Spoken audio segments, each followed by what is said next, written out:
Welcome back to another match reaction, this time from inside the Tottenham Stadium as it ends Tottenham 2, Man City 2 as we return to Premier League action after the Champions League. Exactly the second half performance and result that Tottenham needed after success in the Champions League in the week, qualifying automatically.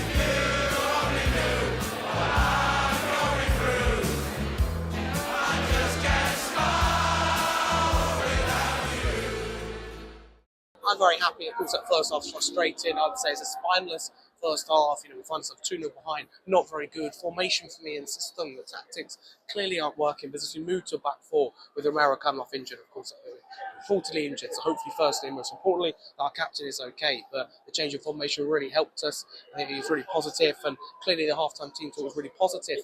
From Thomas Frank, and clearly made a big impact. And key players for me to really performed for Tottenham in this game, in particular that second half. Xavi Simons, Polinia, Solanke with a brace, really nice second goal. So in the end, I think it's a really good result for Tottenham. Of course, you pull it back to 2-2. Mementos with you want to go on and win the game. It's frustrating at times to see us sitting back, but you've got to realise, this is Man City team. It's a top team. Yes, as we saw, some vulnerability defensively, but it's still a significant result.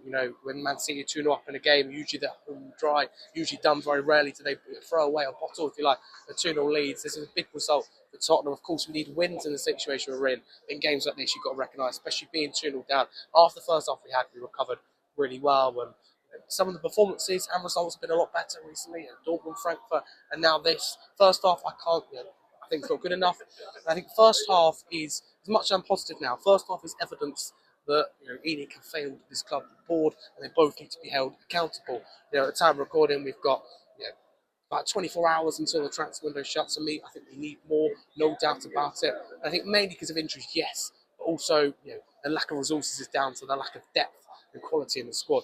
That is on them. And for me, they have blood on their hands. This football club rot to the core, so they should be held accountable right till the deadline day. And I think we'll be holding them accountable after the transfer window is closed. Happy with Gallagher. Sousa, I think it's a good business for the future, but Gallagher for now, I'm really happy with.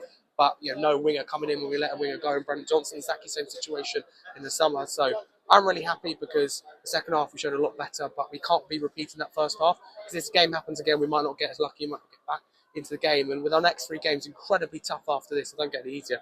If arguably they get harder, if that. So the next 3 in particular, got to start games well. We play like we did in the second half, and we say it's quite a lot of Tottenham fans, generally under different managers, play that for 90 minutes as a different scenario. So yeah, now emptied out at the Tottenham Stadium, but it was, you could hear a pin drop at times in the first half, and half time, lots of boos, bad feeling, rightly so. Fans have the right to boo after what they've seen. I didn't boo, but I can understand what people around me did.